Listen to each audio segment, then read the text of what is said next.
Bismillahirrahmanirrahim. Assalamualaikum warahmatullahi wabarakatuh. Perkenalkan, kami dari kelompok 10 akan membawakan materi tentang teori kepribadian menurut Gordon Allport dan Rolf May. Perkenalkan, saya Andi Siti Aziza akan membawakan materi pertama, yaitu teori kepribadian menurut Gordon Allport. Pertama, kita akan membahas tentang Gordon Allport. Allport lahir di Montezuma, Indiana pada tahun 1897 dan wafat di Cambridge pada tahun 1967. Allport ini merupakan anak dari ibu yang merupakan seorang guru dan ayah yang merupakan salesman yang akhirnya menjadi dokter.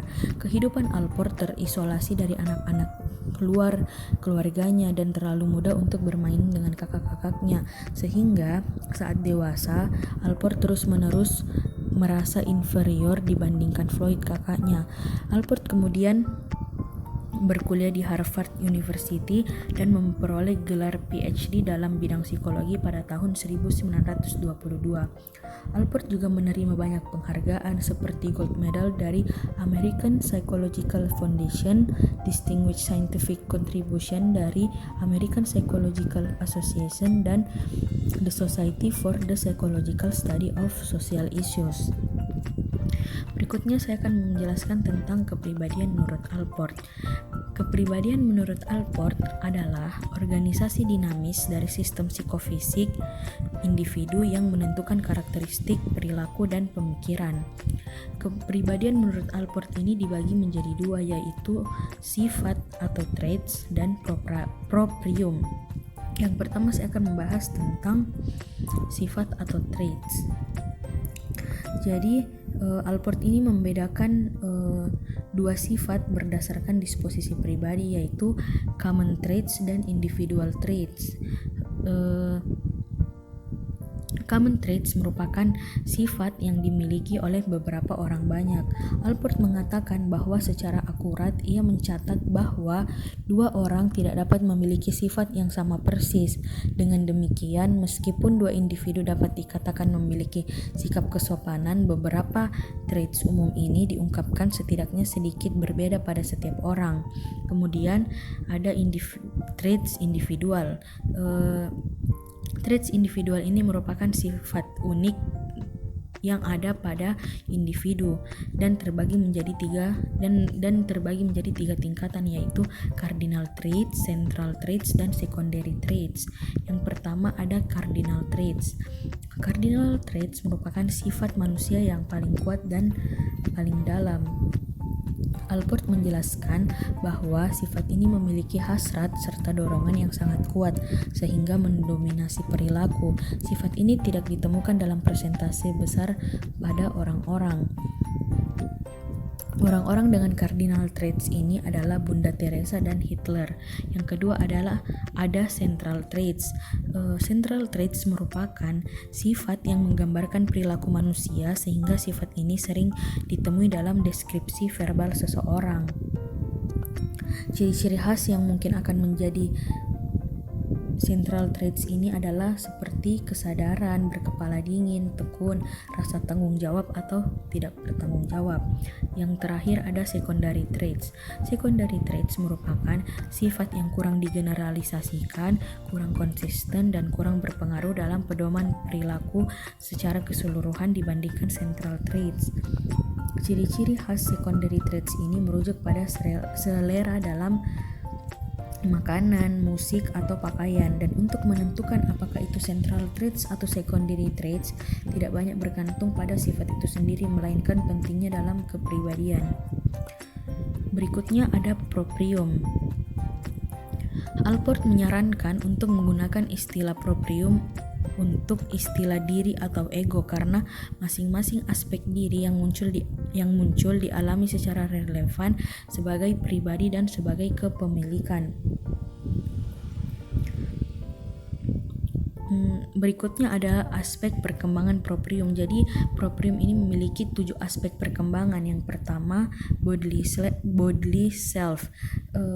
Periode perkembangan bodily self ini adalah tahun pertama saat seseorang lahir. Fungsinya itu merasakan sensasi persepsi, nyeri fisik, kesenangan, dan keterbatasan. Yang kedua, self identity terjadi pada tahun kedua.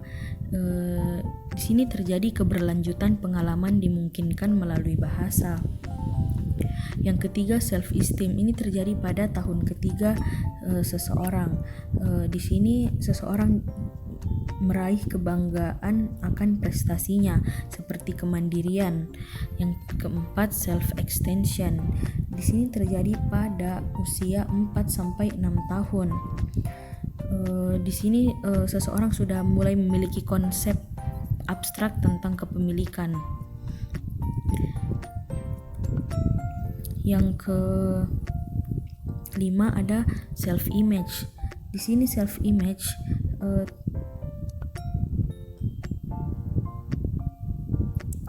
dapat mengenal baik dan nakal terhadap diri, seperti sensitivitas untuk memuji dan menyalahkan. Yang keenam, self as rational copper terjadi pada usia 6 sampai 12 tahun. Pemecahan masalah kehidupan secara realistis, mediator antara kebutuhan dan kenyataan. Dan yang ketujuh ada appropriate striving terjadi pada usia 12 tahun hingga remaja. Di sini seseorang sudah mulai merasa ada kepemilikan dan penerimaan perasaan, kebutuhan, pikiran, serta tujuan yang ditetapkan sendiri. Dan yang terakhir itu ada self as knower. Di sini terjadi pada masa dewasa. Self as knower ini merupakan totalitas dari semua aspek proprium, yaitu kesadaran diri. Berikutnya saya akan menjelaskan tentang teori motivasi Allport.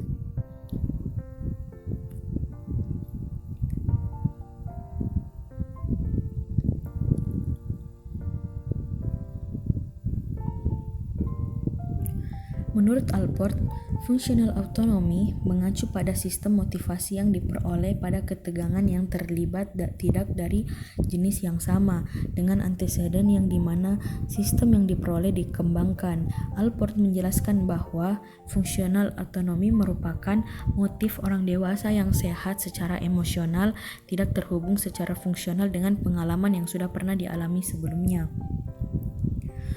Untuk mengubah konsep aslinya, Allport mengusulkan dua tingkat fungsional autonomi, yaitu perseverative functional autonomy dan appropriate functional autonomy. Yang pertama, perseverative functional autonomy merupakan tingkatan yang lebih besar yang berfokus pada motif perilaku yang gigih dan berulang, seperti kecanduan obat-obatan, alkohol, atau tembakau. Dan yang kedua ialah appropriate functional autonomy, merupakan tingkatan kebebasan fungsional yang berhubungan dengan nilai, citra diri, dan gaya hidup. Appropriate functional autonomy juga merupakan sebuah proses pengorganisasian dalam menjaga konsep diri seseorang, dan proses tersebut diatur oleh 3 prinsip, yaitu organizing the energy level, mastery and competence, dan appropriate patterning. Yang terakhir adalah kepribadian dewasa yang sehat. Jadi Allport juga membahas tentang kepribadian dewasa yang sehat. Dalam pernyataannya pada tahun 1937, Allport mengkritik kurangnya minat psikologi pada kepribadian yang matang atau sehat. Salah satu ciri kedewasaan ialah kemampuan diri untuk menahan kebutuhan, rasa sakit, atau keinginan sesaat demi mencapai tujuan jangka panjang. Allport juga menghubungkan konsep kedewasaannya dengan keterbatasan dalam pemikiran behavioris. Dia menulis bahwa kedewasaan sejati menuntun kita untuk melakukan hal-hal dengan alasan yang tidak dituntut, dengan prinsip imbalan dan hukuman. Mereka yang matang secara psikologis juga memiliki kapasitas dalam objektifikasi diri. Allport mendefinisikan objektifikasi diri sebagai yang pertama, Penerimaan diri yang matang membantu mereka mencapai rasa aman secara emosional. Yang kedua, memiliki hubungan hangat dengan orang lain. Ketiga, dapat melibatkan diri pada orang lain dalam kegiatan di luar dari dirinya. Yang keempat, memiliki persepsi realistis tentang kehidupan, mengembangkan kemampuan pribadi dan membuat komitmen di suatu pekerjaan. Yang kelima, memiliki rasa humor dan memahami dirinya sendiri. Yang terakhir ialah menganut satu filosofi hidup yang berperan untuk mengarahkan kepribadian ke masa depan, sehingga individu yang memiliki ciri-ciri objektifikasi diri tersebut bisa dikatakan sebagai individu yang memiliki kepribadian yang sehat. Sekian materi yang dapat saya bawakan hari ini. Selanjutnya akan dilanjutkan oleh teman saya, Anugrah Konita. Assalamualaikum warahmatullahi wabarakatuh. Perkenalkan, nama saya Anugrah Konita. Saya dari kelompok 10 akan memaparkan teori eksistensialisme berdasarkan tokoh Rollo May. Tentang Rollo May. Rollo May lahir pada 21 April 1909 di Ada, negara bagian Ohio, dan wafat pada tahun 1994 di Tiburon, negara bagian California. May masuk kuliah di Michigan University jurusan sastra Inggris, kemudian pindah ke Oberlin College University, tempatnya menerima sarjana muda pada tahun 1930. May melakukan pendekatan di luar tradisi psikologi Amerika. Ia menemukan dua aliran yang saling berkaitan, yaitu eksistensialisme dan fenomenologi. May merupakan tokoh yang menjelaskan tentang teori eksistensialisme. May menekankan keseimbangan antara kebebasan dan tanggung jawab, suatu gagasan yang menyebutkan bahwa pertumbuhan dan perubahan jauh lebih penting daripada kestabilan karakter. Dengan kata lain, apa yang dilakukan manusia lebih penting daripada siapa mereka, dan konsep bahwa manusia selalu terdorong untuk mencari jawaban atas pertanyaan-pertanyaan seperti makna hidup. Masuk ke teori konsep eksistensialisme. Konsep ini terbagi menjadi dua bagian, yaitu being in the world atau berada dalam dunia, dan non-being, ketidakberadaan. Being in the world atau berada dalam dunia. Rollo May mencampur antara konsep klinis dan kedekatan penampilan dari psikoanalisis dengan psikologis. Filsuf fenomenologi dan psikolog membedakan tiga metode keberadaan pada manusia, yaitu yang pertama itu Umwelt atau lingkungan di sekitar kita. Yang kedua, Mitwelt atau hubungan kita dengan orang lain.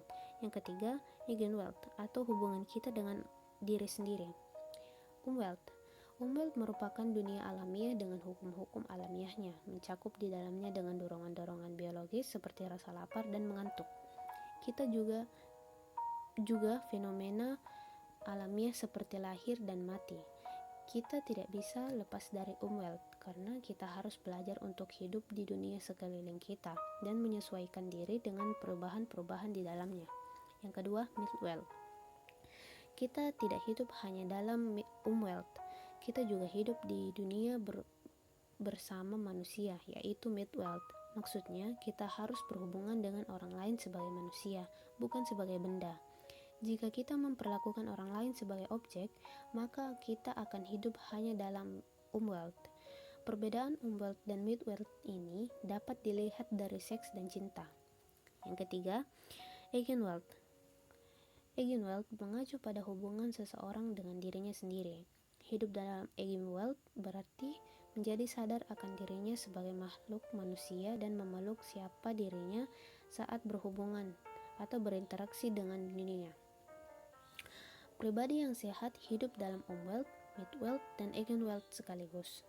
Mereka beradaptasi dengan dunia alamiah, berhubungan dengan orang lain sebagai manusia, dan memiliki kesadaran mendalam tentang makna semua pengalaman bagi dirinya. Yang kedua, non-being atau ketidakberadaan. Kesadaran pada gilirannya juga dapat membawa manusia pada kesadaran akan sesuatu yang menakutkan, yaitu non-being atau ketiadaan, nothingness. Kematian bukan satu-satunya bentuk non-being, tapi merupakan hal yang jelas. Hidup menjadi lebih bermakna saat seorang manusia menghadapi kematian. Saat manusia tidak berani menghadapi non-being dengan mengimplementasikan kematian, dikatakan bahwa manusia itu tetap saja akan menghadapi non-being dalam bentuk yang lain, seperti kecanduan alkohol, perilaku seks bebas, dan perilaku kompulsif lainnya. Kompulsif pada pengertian kali ini yaitu perilaku yang terus berlanjut meski berdampak negatif terhadap dirinya. Hal ini dapat mengakibatkan rusaknya hubungan manusia dengan manusia lainnya. Konsep yang kedua yaitu kecemasan atau anxiety. Kecemasan atau anxiety itu pada kali ini tuh manusia mengalami kecemasan saat mereka sadar bahwa eksistensinya atau beberapa nilai yang mereka anut terancam rusak atau hancur. May mendefinisikan kecemasan sebagai kondisi subjektif ketika seseorang menyadari bahwa eksistensinya dapat dihancurkan dan ia dapat menjadi bukan apa-apa. Kecemasan pada kali ini terbagi dua, yaitu kecemasan normal dan kecemasan neurotik. Kecemasan normal, setiap individu akan merasakan yang namanya kecemasan. Hal ini agar seseorang dapat tumbuh dan berubah. May mengatakan bahwa semua pertumbuhan selalu meliputi perasaan nilai-nilai lama yang mengakibatkan kecemasan. Contoh dari kecemasan normal ini seperti ilmuwan yang menyaksikan tes bom atom pertama di Alamogordo di negara bagian Meksiko mengalami kecemasan normal dengan kesadaran bahwa sejak saat itu ke depan segala sesuatunya akan berubah. Kecemasan neurotik, reaksi yang tidak proporsional atas suatu ancaman, meliputi represi dan bentuk-bentuk lain dari konflik intrasikis yang dikelola oleh bermacam bentuk pemblokiran aktivitas dan kesadaran. Jika kecemasan normal dirasakan ketika nilai yang dianut terancam, maka kecemasan yang neurotik dialami ketika nilai ditransformasikan menjadi dogma. Konsep yang ketiga, yaitu rasa bersalah. Rasa bersalah muncul saat manusia menyangkal potensinya, gagal melihat secara akurat kebutuhan dari sesamanya, atau lupa akan ketergantungan pada alam. Secara keseluruhan, May mengidentifikasikan 3 bentuk dari perasaan bersalah ontologis yang masing-masing berkorelasi dengan tiap bentuk being in the world, yaitu Umwelt, Midwelt, dan Eigenwelt. Rasa bersalah seseorang muncul karena kurangnya kesadaran terhadap being in the world. Seperti kecemasan, rasa bersalah ontologis dapat mempunyai dampak positif dan negatif pada kepribadian seseorang. Manusia dapat menggunakan perasaan bersalah untuk mengembangkan rasa rendah hati yang sehat dan meningkatkan hubungan dirinya dengan orang lain. Dan untuk secara kreatif menggunakan potensi-potensi yang manusia itu miliki. Namun, bila kita menolak untuk menerima rasa bersalah ontologis, maka penolakan tersebut akan segera menjadi kecemasan atau kesedihan. Konsep yang kelima, intensionalitas. Intensionalitas merupakan kemampuan untuk membuat pilihan mengimplikasikan suatu landasan terstruktur ketika pilihan tersebut dibuat. Tanpa intensionalitas, manusia tidak dapat memilih atau bertindak berdasarkan pilihan mereka. May menggunakan istilah intensionalitas untuk menjembatani jarak antara subjek dan objek. Intensionalitas adalah struktur dari arti dan makna yang memungkinkan kita yang merupakan subjek untuk melihat serta mengerti dunia luar yang merupakan objek. Contohnya seperti seseorang atau dengan kata lain subjek sedang mengamati sebuah kertas, dengan kata lain objek. Orang tersebut dapat menulis di kertas, melipatnya menjadi sebuah mainan, atau menggambar di atasnya. Dalam ketiga kondisi tersebut, tindakan subjek tergantung pada keinginan dan makna yang akan diberikan pada pengalaman atau objek tersebut. Yang konsep yang keenam, yaitu cinta dan keinginan atau love and will.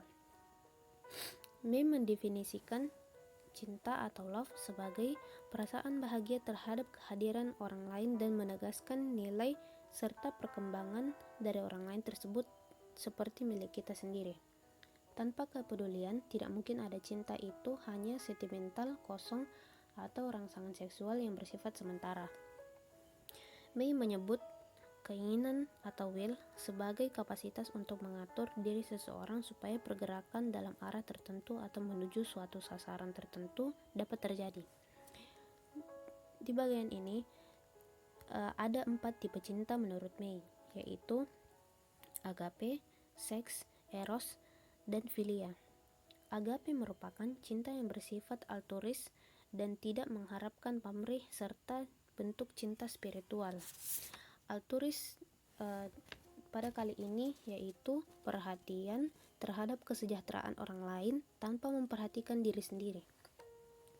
Kemudian agape ini maksudnya penghargaan untuk orang lain, kepedulian atas kesejahteraan orang lain, kepedulian atas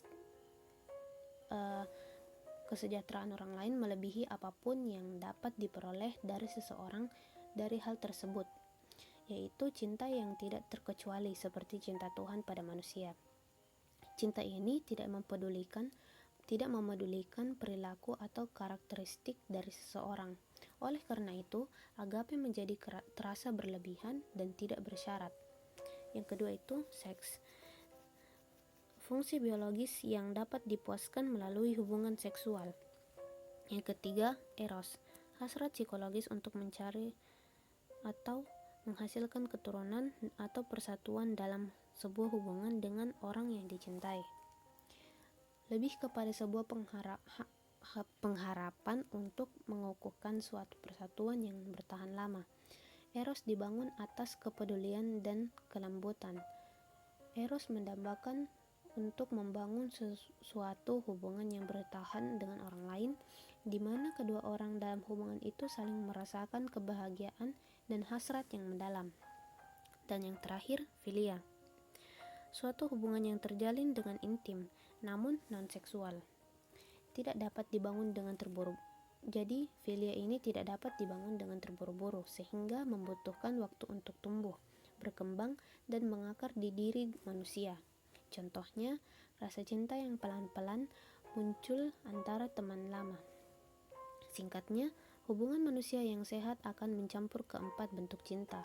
Manusia didasari oleh kepuasan seksual, juga memiliki hasrat untuk menjalani sebuah persatuan, pertemanan yang jujur, serta kepedulian yang tidak egois atas kesejahteraan orang lain.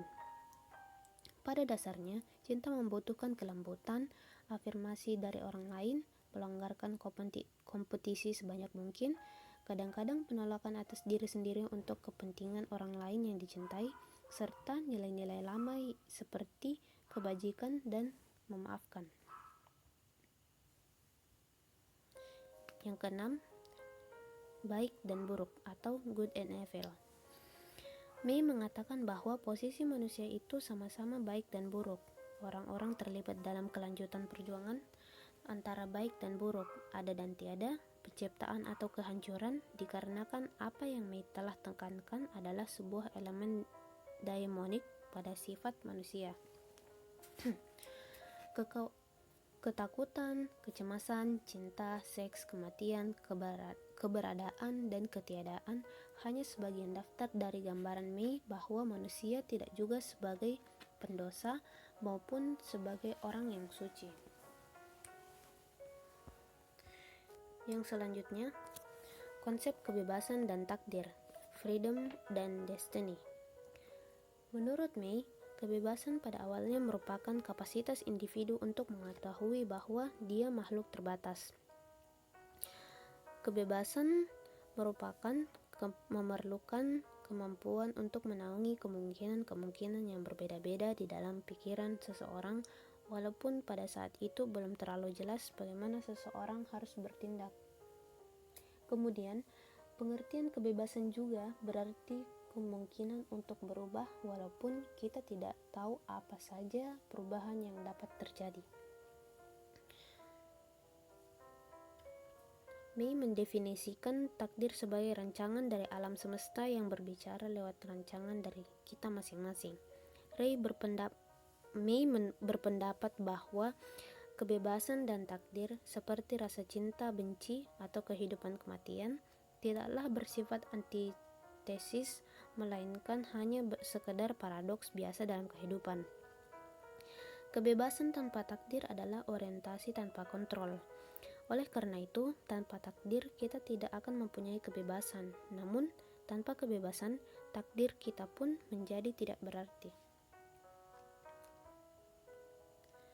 Ada dua jenis kebebasan menurut May, yaitu kebebasan eksistensial dan kebebasan esensial.